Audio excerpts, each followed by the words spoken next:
Start recording. There we go. Okay, so we have here the first 20 elements. Those are really the only elements for which a Bohr model works nicely. Everything else is a little bit dodgy. So once you get past calcium, things don't behave nicely in terms of the Bohr model. I mean, the Bohr model is obviously just a model. It's not really an accurate representation of what atoms are really like. We'll start looking at more what they are really like this year. But for now, let's just take a look at, for example, period number 1. Okay, so here we are in period number 1, and we have hydrogen, which has 1 electron, and we have how many shells? We have 1 shell.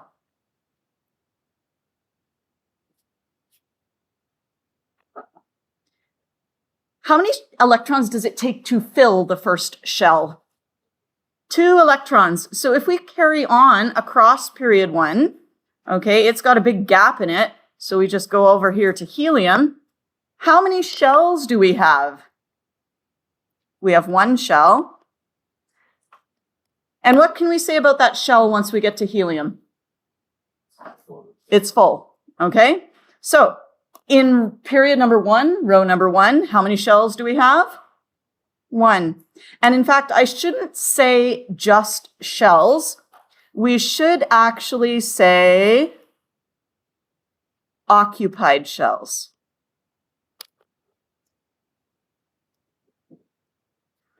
And this is going to be important if you do write the AP exam, because they want you to understand that all of the electron shells are there in every single atom. Hydrogen has a shell number 2, a shell number 3, a shell number 4. It's just its only occupied shell is shell number 1, okay? And then, of course, we go to group number 2. And guess how many shells we have? How many occupied shells? We have 2. And we put in 1 electron, 2 electrons, 3, 4, 5, 6, 7, and finally we get to 8. So we have 2 occupied shells.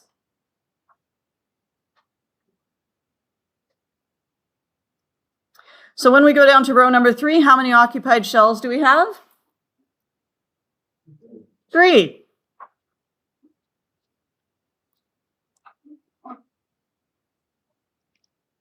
So you need to know that pattern. And in fact, even though the Bohr model is not a lovely model past row 3, you can still say, and in fact, there's another word for shells. Do you guys know the other word for shells? Shells are also known as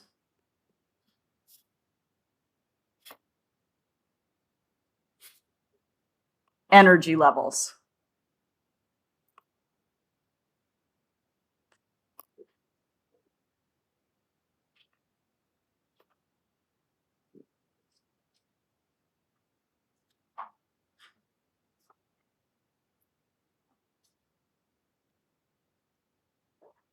So even though the Bohr model falls apart once we get to the beginning of row 4, we still have those occupied energy levels. So row number 1 has 1 occupied energy level. Row number 2 has 2 occupied energy levels. So even when the Bohr model falls apart, we still have 4 occupied energy levels. And that works even with the new model that we will learn this year, okay? So we have 4, 5, and 6.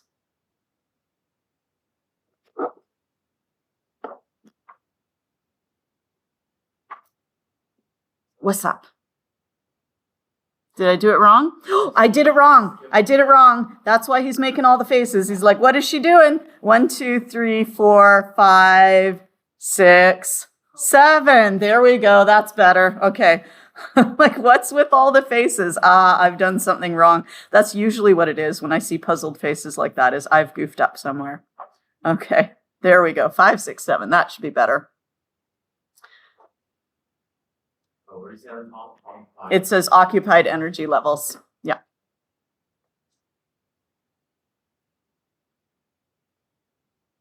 And don't be shy. If it looks like I've done something wrong, I probably have. Feel free to let me know. And this is going to become important because the more occupied energy levels you have, the further the valence electrons are from the middle, okay, from the nucleus. And that's going to become important later on. Now, that is a trend down the periodic table. How about going across the periodic table? So if we're in group number 1, how many valence electrons do we have? 1. It doesn't matter what row you're in, or sorry, what row you're in. There are always 1 valence electron. Okay, so we have 1 valence electron. How about group number 2? We have 2 valence electrons. Yes? 1, 2.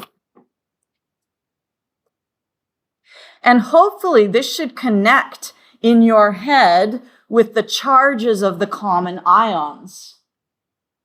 I want you to tell your partner, how does the fact that group 1 has 1 valence electron, group 2 has 2 valence electrons, how does that connect with the common charge of group 1 ions, which is plus how much? 1, and group 2 is plus 2. Tell your partner how those connect.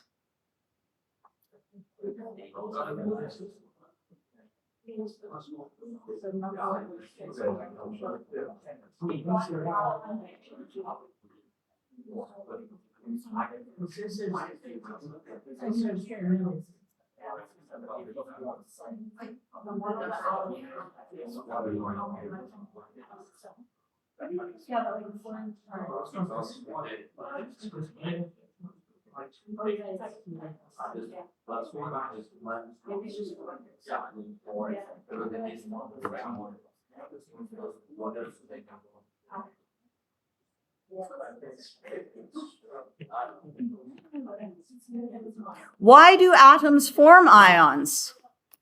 Stable. To become more stable.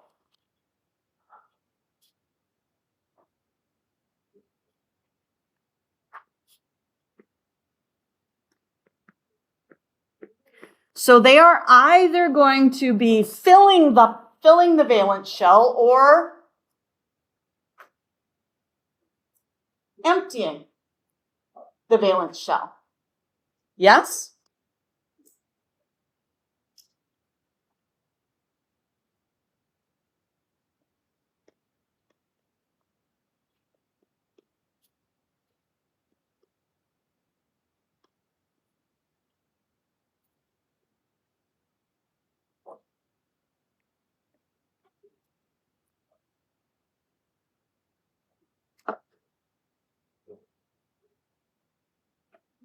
Is this all stuff you knew before?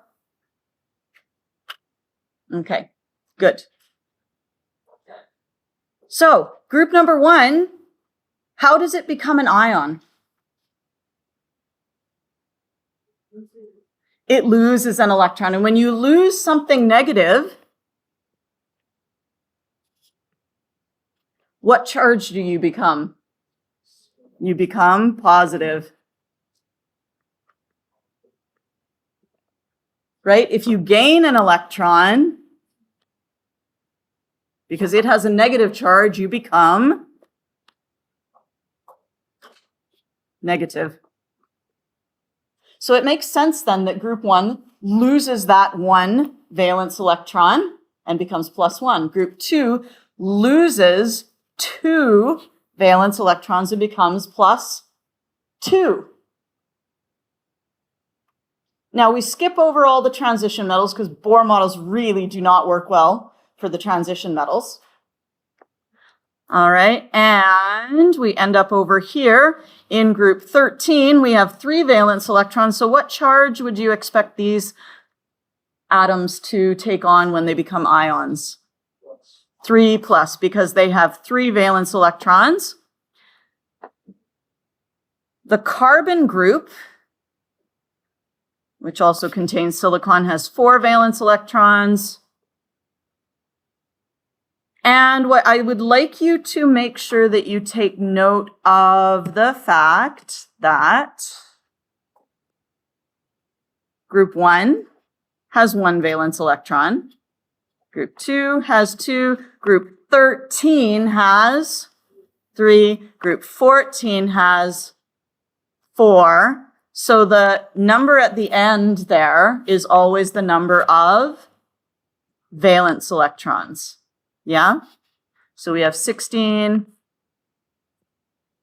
is going to be 6, 17 is going to be 7, and then 18, we'll hold off on that for a second. So there's 6, 7, and this one's weird.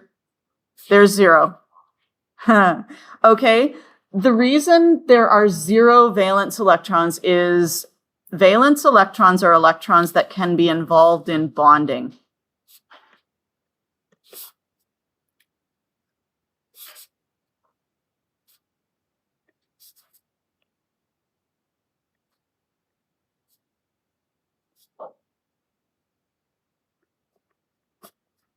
Another definition of valence electrons is they are electrons in a partially filled outermost shell. Which means that if that outermost shell is completely filled, there are no valence electrons. We'll write that down in a minute, but there we go. So, valence electrons are electrons in a partially filled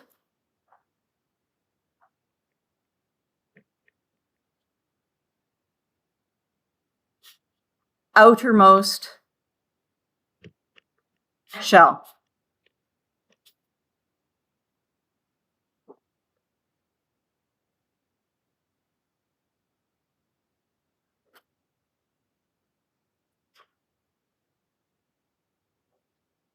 So essentially it's electrons on the outermost shell, unless the outermost shell is full, okay, in which case we don't have any valence electrons. What then are core electrons? Chat with your neighbor, tell them what you think core electrons are.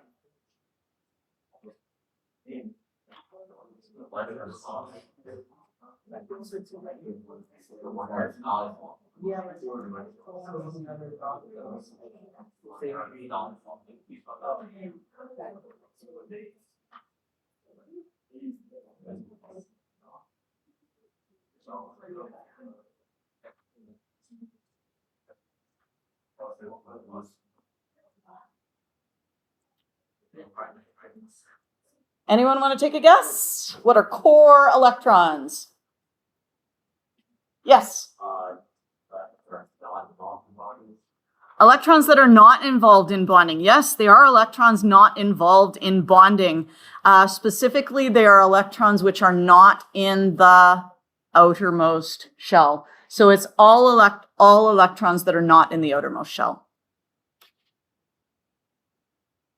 Now, don't worry about having to define these, like word for word. It's not a thing you'll need to do. You just need to understand the concepts. So when we talk about core electrons, you can say, oh, I know how many there are. I can envision that in my head, how many there are.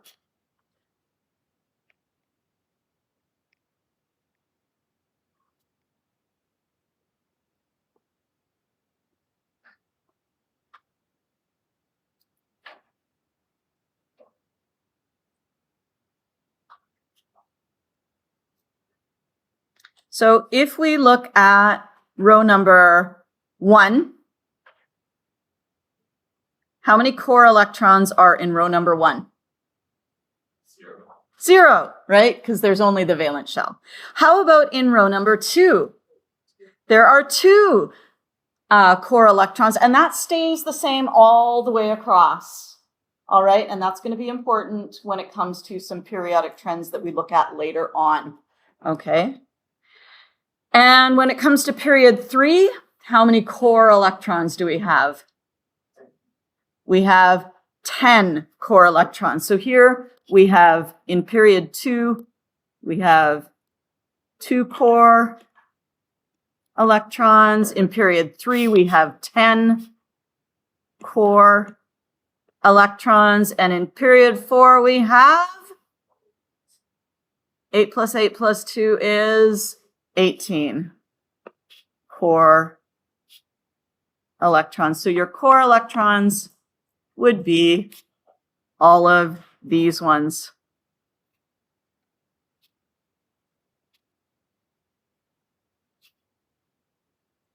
And that stays consistent across a row.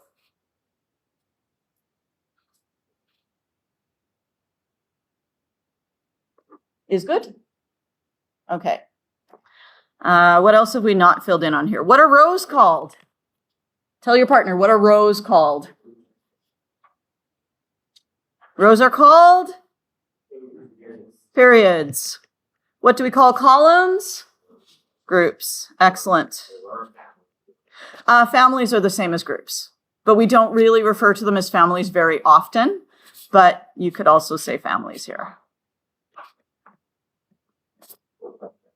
Excellent. All right. Next page. I don't know that we really need to do this because we already talked about it, but we might as well since it's here and we can. So basically, electrons with 3 or fewer valence electrons, they tend to lose electrons. It is easier to empty out their shell, okay?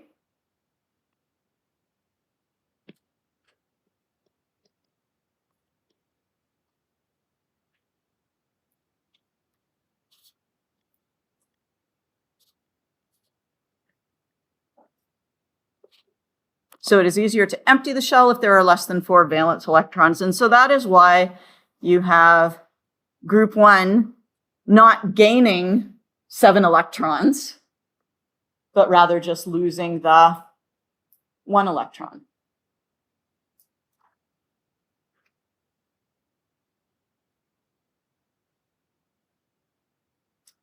So if we wanted to, we could go along and cross out those valence electrons. So in group 1, bye-bye.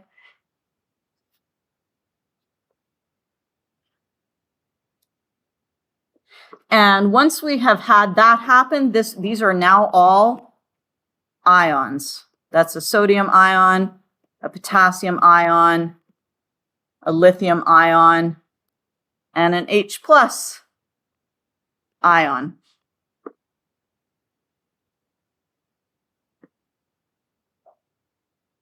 Elements in group 1 tend to do what to form ions? Lose 1 electron, okay? So they lose 1 electron to form ions with a charge of 1 plus or plus 1. Elements in group 2, what do? They lose 2 electrons, and we have the calcium ion then.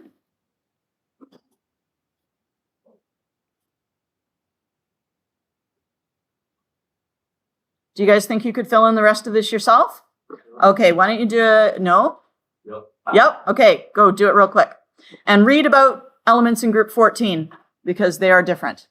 And elements in group 18 because they are different.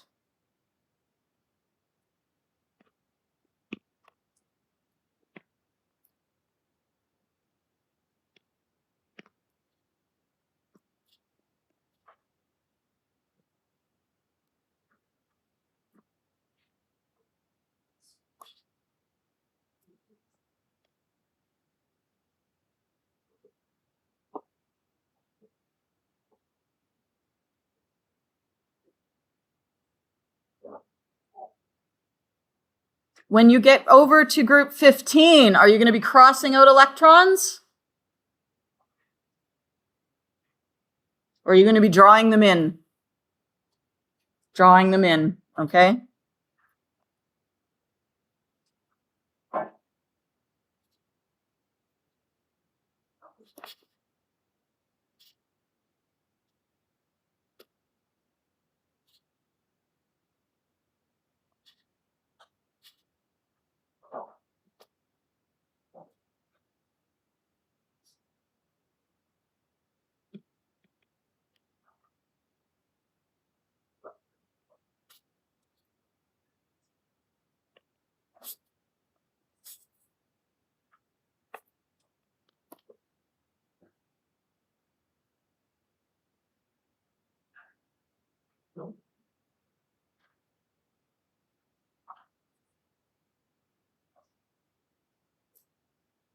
And once you've got those filled in, there's one more thing I would like you to do. If there are any ions that change their name when they become an ion, I would like you to write that down at the bottom of the square. So for example, if we have chlorine here, it becomes the chloride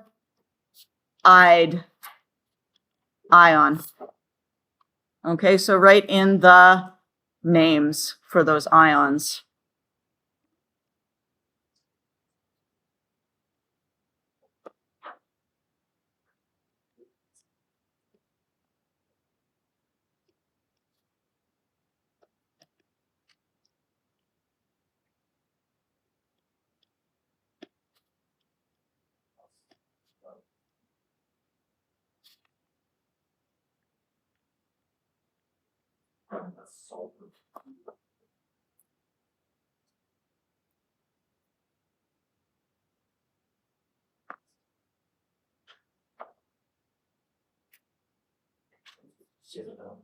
And just watch out for nitrogen. Does it become nitrogide?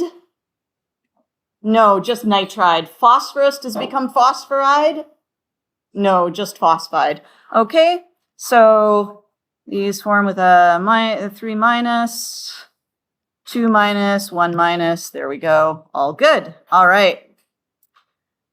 So those are all of our ions, and now we're going to take a really quick look at some Lewis structures, which I believe you did last year. Yeah, let's go back. Yes.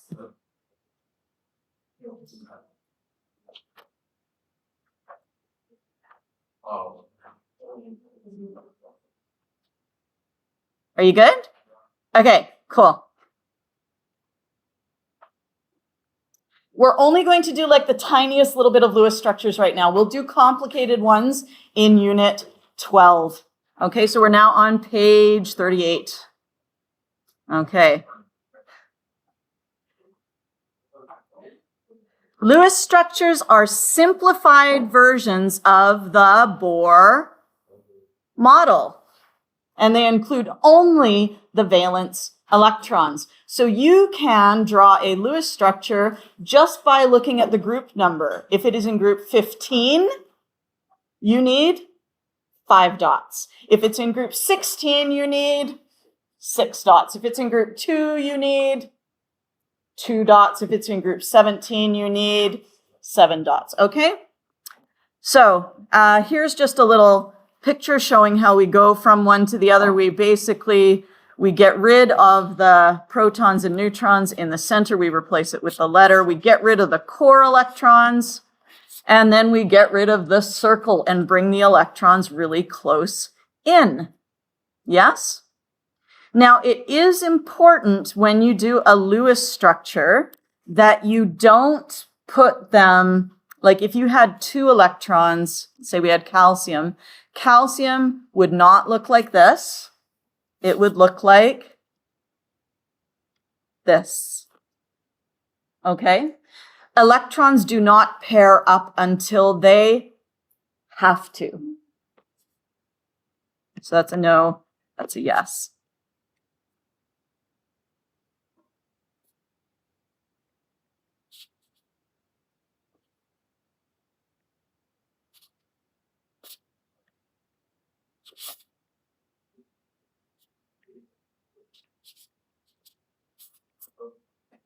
So in nitrogen, they have to pair up because you can only have electrons at the top or the bottom or on the right or on the left. There's only 4 places to put them: top, bottom, right, left. And it doesn't matter if you write calcium with them on the top and the right. You could write calcium like this, and that would be okay. Do you know what I mean? They could go anywhere: top, bottom, left, right, whatever. Doesn't matter. Is good? Okay. So here, again, we get to see that we have just moved the electrons around. It doesn't matter where they go. Okay. Ooh, I need to fix the indent here. Just ignore me. This is just notes for me for when I'm fixing this book for next year. Okay. Here's oxygen. It has 6 valence electrons, so we go 1, 2, 3, 4, 5, 6. Are we good with that? Okay. Valence electrons, the electrons in a partially filled valence shell. Noble gases have completely filled valence shells, therefore they have 0 valence electrons. We just went over that. So, but when we draw an electron dot diagram for a noble gas, even though they have 0 valence electrons, we still draw all the electrons. Does that make sense? Okay. So when you have some time, which is not now because we're going to get going with the mole and making sure that you're ready for your quiz on Thursday, you can fill this in. This is where we're going to leave it for today. Okay. And we're going to get back to the mole. So now in your pink workbook, we are going to be on page 24. And this is really the only other new concept that we're dealing with before your quiz. Okay? 24. I think it's 24. 24, yep.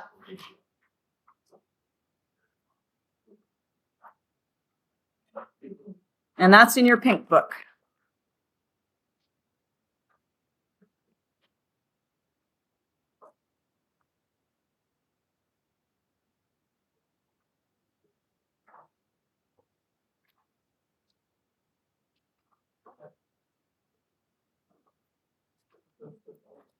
So the mole ratio is simply the particle ratio's big brother. Yes? So if we had 1 dinitrogen tetroxide, N2O4, we could write a particle ratio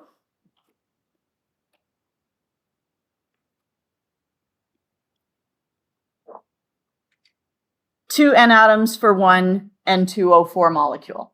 Yes?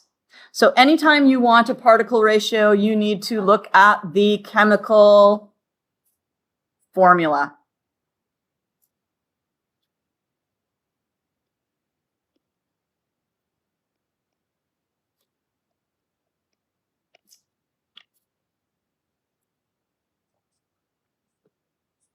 Okay, now let's scale this up a little bit. What if instead of 1 dinitrogen tetroxide, what if I had a pair of them, 2 molecules, 1 pair?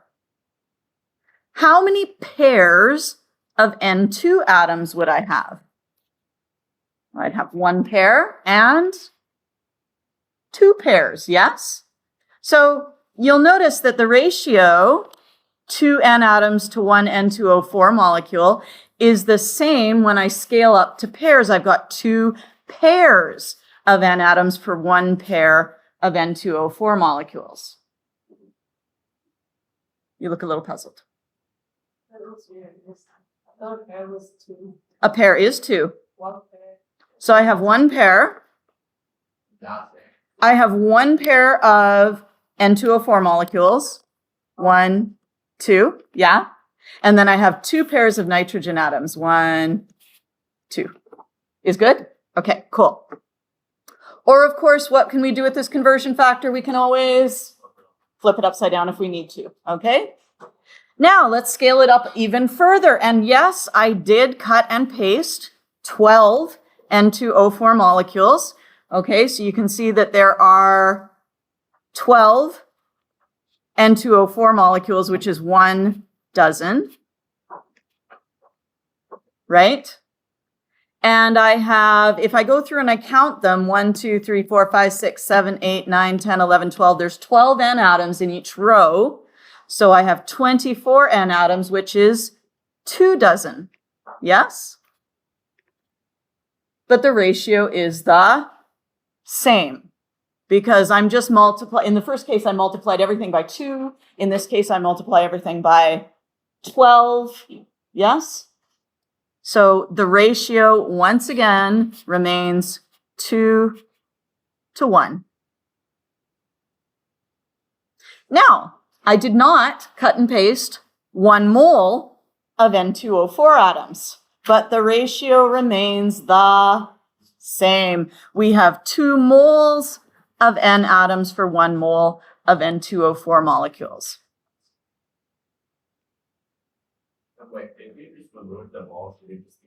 Yep. Yep. And the reason that we have them in here is, say, for example, we're going to, later on, we're going to have 1 molar CaCl2, okay? And that means 1 mole per liter of CaCl2. And I want to know the moles per liter of chloride. I don't want to have to convert into particles and then convert the number of particles. I just want to be able to say there's 2 moles of Cl for every 1 mole of CaCl2. And then that will give me the moles per liter, okay? Don't worry about this. You haven't learned molarity yet. You're like, what is that? Just trust me. It becomes handy to know how to convert between moles and moles, but it is just the same as converting between particles and particles, okay? So, same thing. All those ratios we came up with last day, if you have 2 N atoms, 1, 2, then you have 4 O atoms. 1, 2, 3, 4. So there's a ratio of 2 N's for every 4 O's. Scale it up to pairs. Oh, guess what? If you have 2 pairs of N atoms, we have 1 pair of N, 2 pairs of N, 1 pair of O, 2 pairs of O, 3 pairs of O, and 4 pairs of O. Is good? It just scales up exactly the same way. So you can say, okay, I have 2 pairs of N for every 4 pairs of O. Guess how it works in dozens? It's the same. 2 dozen N for 4 dozen O. And guess how it works in moles? It's the same. 2 moles of N for 4 moles of O.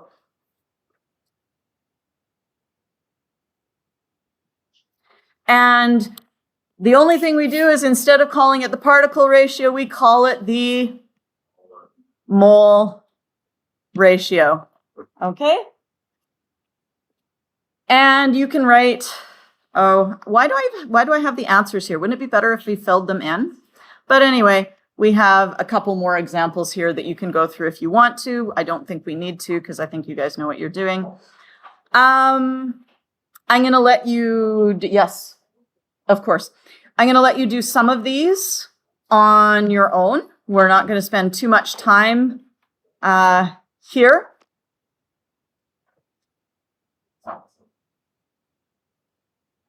Okay. And actually, oh yeah, what you guys got today, you know that yellow sheet you got today? The bright, one that hurts your eyes? That's what we now are going to take a look at. And I think actually we're going to go to This one here. Okay, so mole summary number 2. So you have this both on the yellow sheet and it is in your workbook on page 3. Okay, so you have it both places. So if you forget your yellow sheet, it is in your workbook. Okay, so it's in your workbook on page 3. It's also on the yellow sheet that you picked up today. So what we have learned so far about the mole is we have learned to go from moles of substance. Oh, that's irritating. That's okay. We have learned to go from moles of substance A to the number of particles of substance A. And anytime you want to go from moles to particles, what number do you use? 6.02 times 10 to the 23. And whose number is that? Avogadro's number.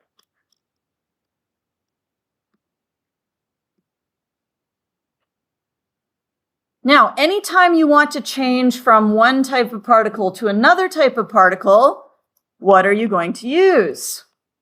You're going to use the particle ratio. Okay, and where do you find the particle ratio? It's from the formula. So that means you can go from moles of A, and you can change those into particles of A, and then you could change those into particles of B. So you might go from moles of CaCl2 to number of CaCl2 to number of chloride ions in that CaCl2. Okay? And while you are learning how to do this, you can refer to your yellow sheet. Will you get to use your yellow sheet on the quiz on Thursday? No. Okay? I know. Now, we also have learned the mole ratio. Okay, so we can go from moles of A to moles of B. And where do we find the mole ratio?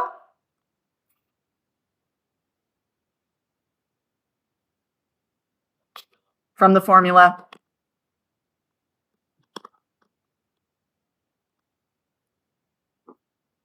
Okay, so the particle and the mole ratio are the same.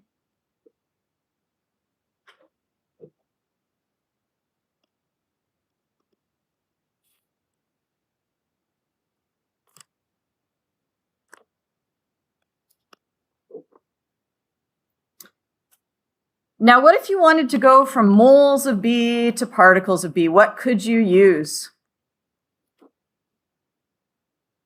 Tell your partner. That black arrow that I just drew on here, what would you use? Tell your partner. From moles of B to particles of B.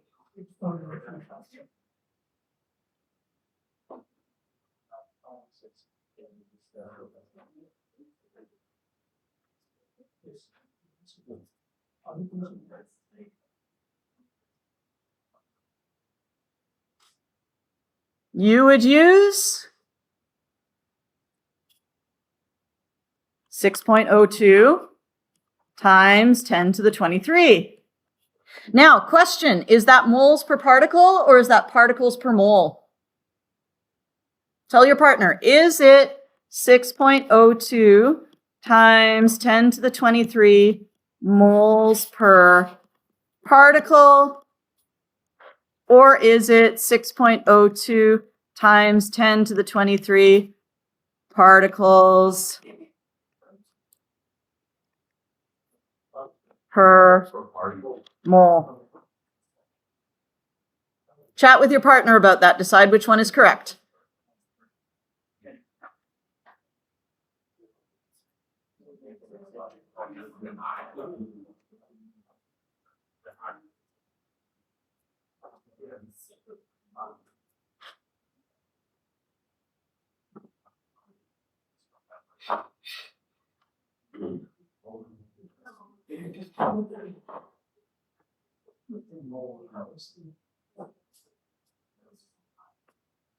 What do you guys think? Is it option A or is it option B? And you guys get to vote. This is the letter A. Okay, you put your fingers on your palm and the thumb by the side, and that's the letter A. Okay. And I'll make that bigger so you can see option A is the first one, option B is the second one. And B, you do by putting your palm up and putting your thumb on your palm. That's B. So do you like option A or do we like option B? Yay! Okay, because wouldn't it be weird? This would be like saying 12 dozen is the same as 1, right?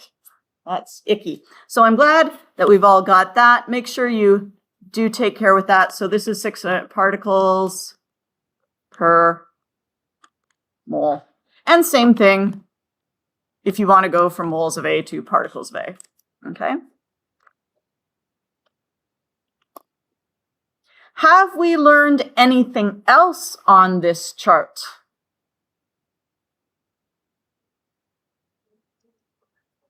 We've learned molar mass, yes? And what does molar mass allow you to convert between?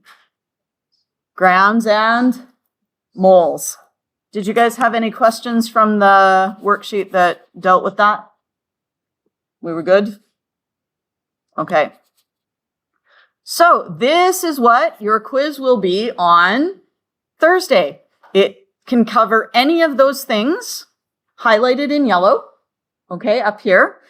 We obviously don't know molarity yet. We don't know molar volume yet or any of those things. And you can go through every time you do a conversion factor, that is a 1 step. So we could, for example, have grams of calcium chloride goes to moles of calcium chloride. Don't draw these dots. Goes to particles of calcium chloride. Goes to particles of chloride ions. Yeah? So we could have 3-step problems in theory here. Okay? And in theory, you could have 4-step problems, but you can shortcut 4 steps. You don't have to go 1, 2,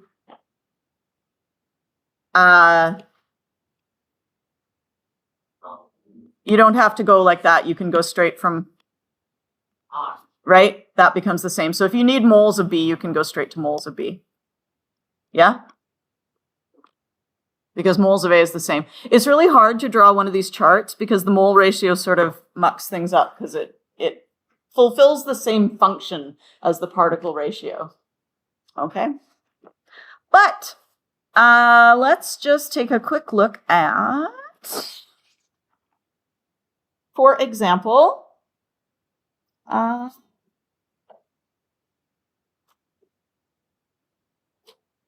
page 47.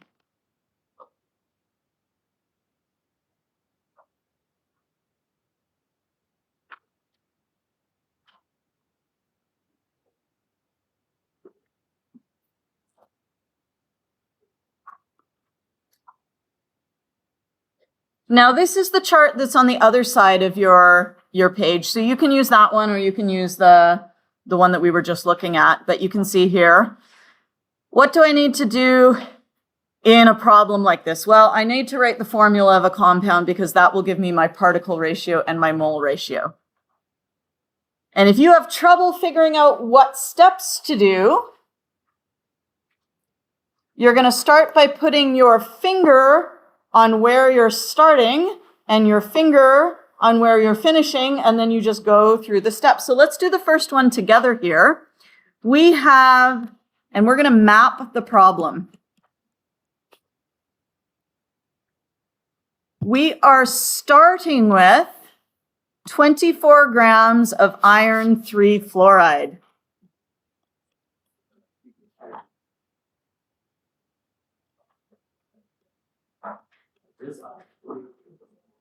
That's right, yeah? 24 grams of iron 3 fluoride. This is on page 50. Page 50. Sorry. I said 47 and then I went to 50. That was not very nice of me. You're like, where are these problems?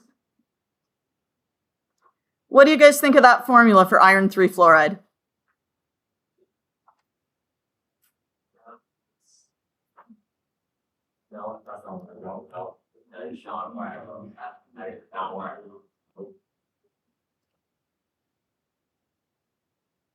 Yeah, I'm getting a few like side eyes at that thing. Like, what? What should be the formula for iron 3 fluoride? We got Fe with a 3 plus, and fluoride is in group 17, so it has a charge of, if it's in group 17, it has how many valence electrons? 7. Therefore, what does it need to do? It needs to gain 1. So it would be charge of -1. Okay, so not Fe3, F, it would be Fe, F3. Okay, now we want to figure out over here the number of formula units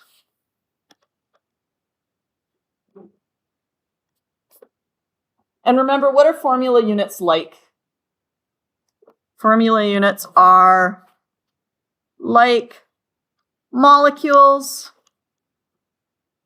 but for ionic compounds.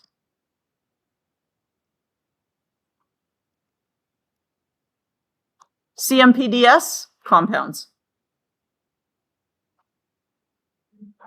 So we are starting with 25 grams of FeF3, and we want to finish with the number of FeF3. So you can go up here, and you can say, I am starting with grams of FeF3, and I want to finish with, ooh, look, formula units are over here. Yes? So how many conversions are we going to have to do to get from A to B? Yes, sorry. Oh, I wrote 25. Okay, thank you.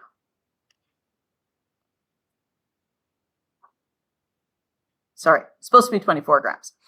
How many steps is it going to take to get from the grams to the formula units? 2. We're going to have 1 step here and 1 step here. Is good? So you're going to say, I'm going to go from grams of FeF3, and then I will convert that grams go to moles of FeF3, and then moles can go to formula units. Would we like to do the conversions together, or do you feel like you're okay? Do it together? We're okay. All right. And all of you who didn't vote, too bad. We're going to say you're okay. So basically at this point, you have all the tools to do all of 5.1 and all of 5.2 in your toolkit. Yes? So your job is going to be to complete 5.1 and 5.2 to a sufficient degree that you feel good about writing a quiz on Thursday. Yes? And I'm going to give you the rest of the block today to work on that. And for homework, just continue to work on that. And then next day, we're going to start on some new stuff. Is good? Okay.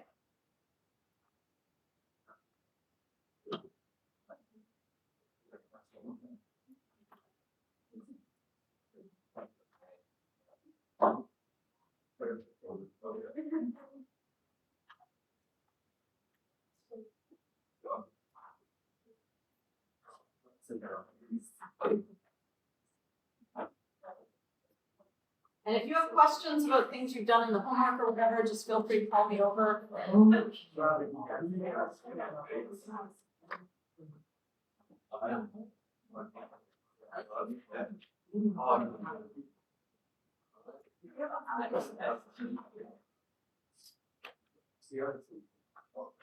And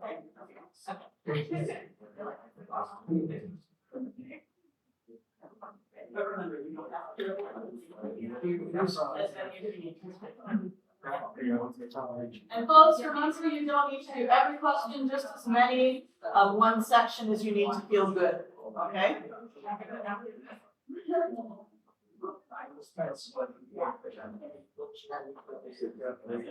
You need to turn it table, yes.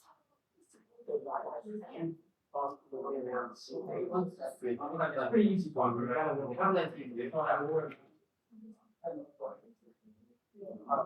Yeah. Yeah.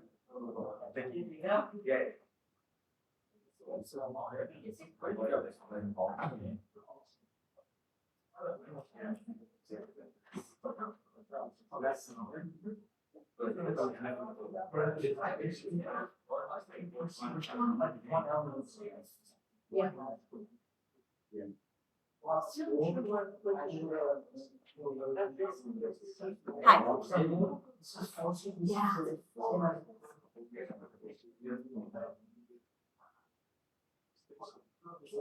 Yeah.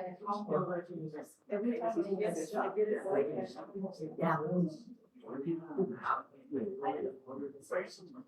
Can I turn this off?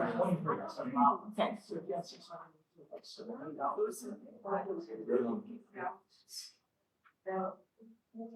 If it's a measurement, it has significant figures.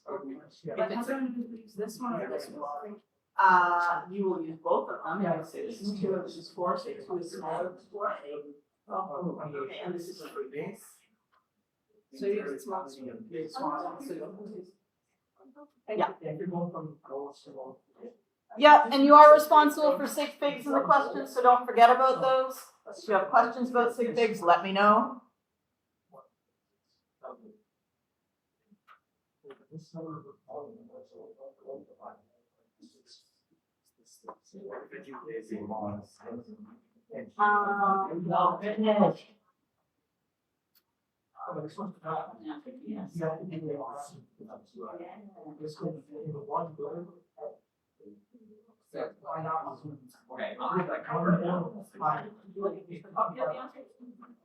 Okay. More to check. I'll do that. And that's the branch. That has to be raised, that's the more than that. So we have to use that. Sulfate is 2 minus, I use minus 1. Yeah, that's the. Yeah, that's the. One more.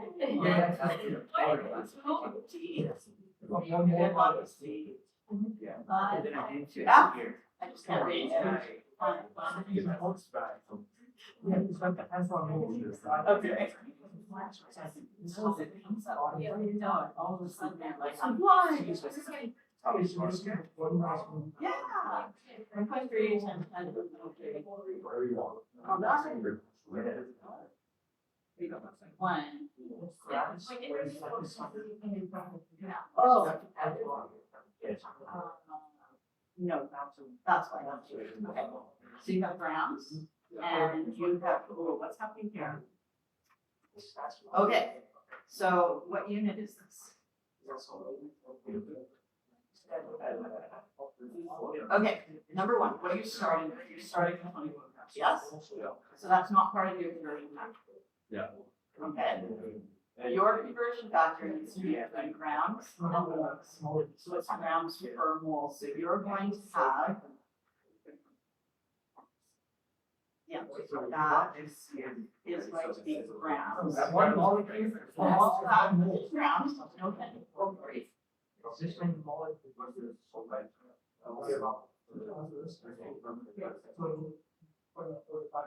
Okay, and then down here, with all that, and molar mass is always grams per what? Right.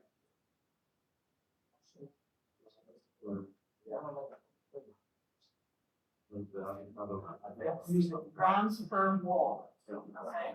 Oh, and I'm seeing where we're going wrong even through the, okay, so, you don't want to do that. Yeah, so I think You want to balance. Yeah, I didn't.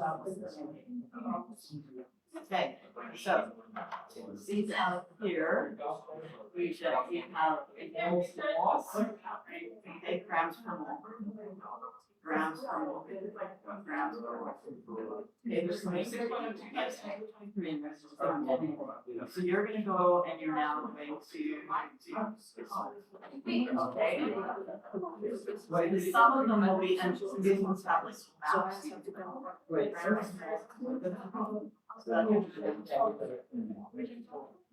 All right, use those to try and then you can do it one from there.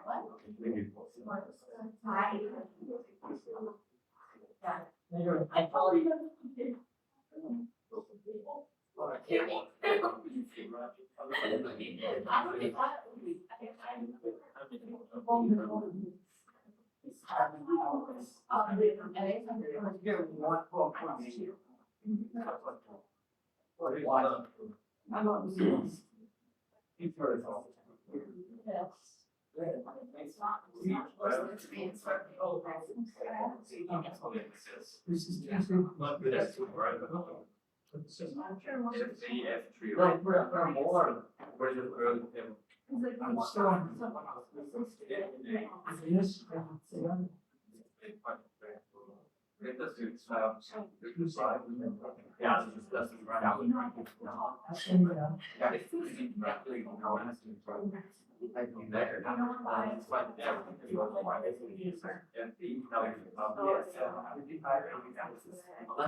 Okay, that's the screen now. Oh, so I can apply this is how it Yes. Yeah, yeah.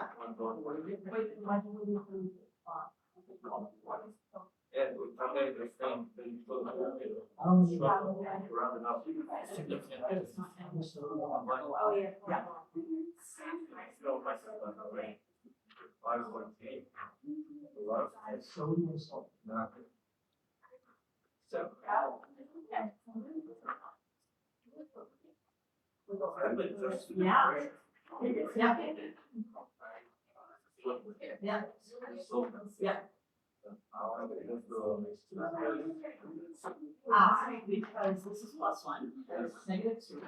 So you need to have a neutral quantity. So when you have two positive particles, so that's the in there to balance out the overall number.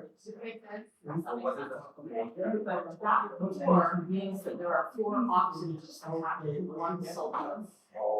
Okay. Yeah. That's the number of great party. Not the number of sulfurs. Yeah. So, for this, this is sit down right instead of number, so we write this will be gram 1 mole. So what is this mole? This is 1 mole is this much of gram. But other than Okay. Now what's the percent? 4 moles in whole gram. Write this down. Gram. If then you write this, but then you have to switch it up, right? last year different. Because it's and what you get it on is more. I'll get more. Gives you one. You're just like, oh, I'm just like. Right, yeah, well, then this goes out. Hey, Like this, so like this. you That's are one starting point. when? Learning walls, And so go you by got. this. So this is nine. Yeah, this is settlement managed. 24 times 1 divided by. This is how it's not. No, we're just doing the addition.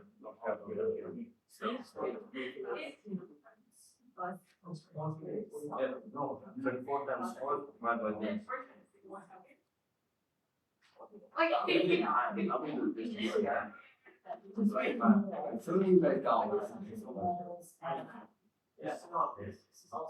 Right, your constellation is constellation. That'd be like saying that before Adam, this guy's awesome. Dallas has other things. This and this one, and then it's people. It's for one very important and vital. It's also well. That's you gotta write it as a this. 44.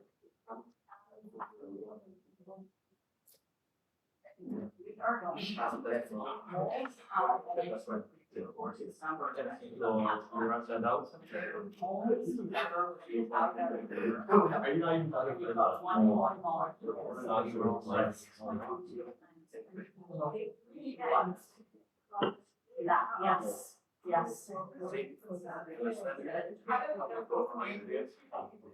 Yeah, that was the same thing you people come in for you. And then next step, Always like high. I'm high.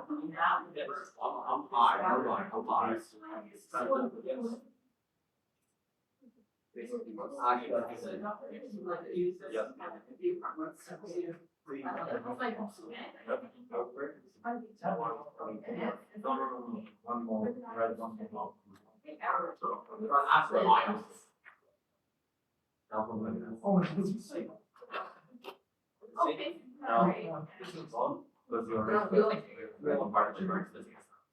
You do this and there's no iPhone and it's a very good how to do that. So I think it's just that number you got. Yeah. Yeah. Yeah, that's. I know it's to. Wrap that. That's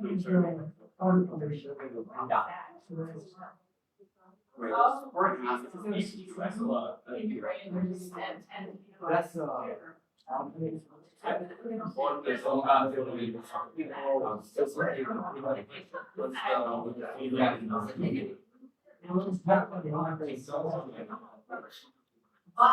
I cannot. Oh, you have right. Yeah, and if you request a grade that says it's 7.5 next to the Waller, you can have. If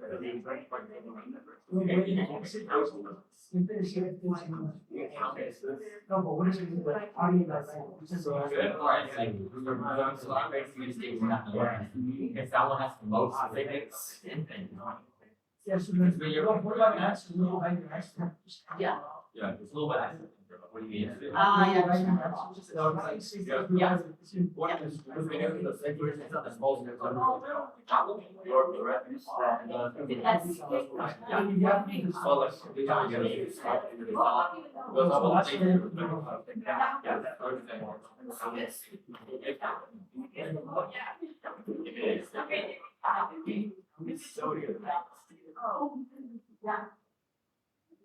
The idea of those three bases. So this might. Alright.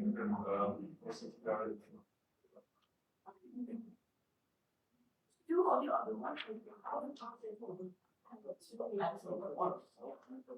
Yes, that's right. That the answer? Yes. On the quiz, yeah, yeah. Folks, you will get to use your pink booklet on the quiz, Right. okay? So you get the periodic table, you get the ions, it's all there. Yeah. Like, this quiz. I did, making sure you understand. Yes.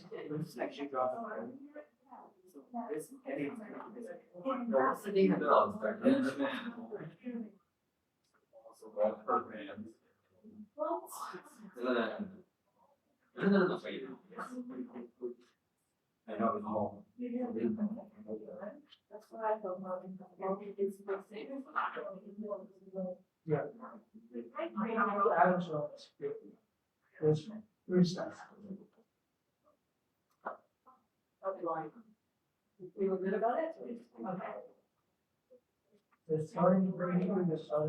All the time, so that, no. Yeah, so, yeah. I'm just like.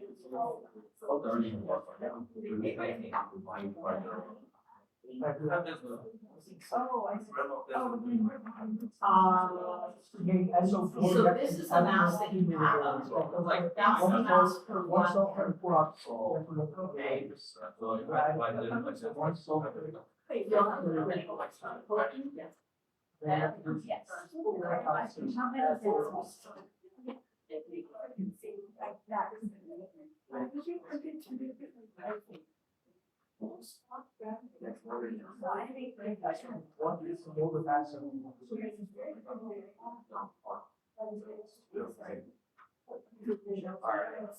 Oh, yes.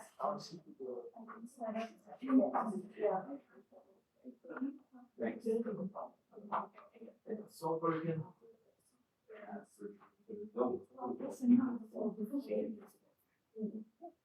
Next one.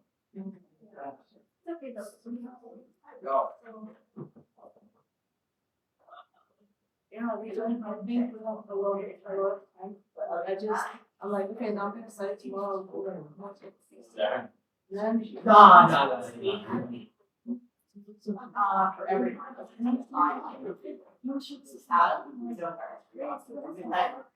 Folks, don't forget, if it says ion, you need to write the charge. If it says atom or molecule, no charge. Ion, charge, atom or molecule, no charge. I'm so confused now. If it's an ion, it has like a negative or a plus. You just write it. Also, like if you have chloride, Cl minus. Oh, otherwise you just chlorine. Yeah. Okay.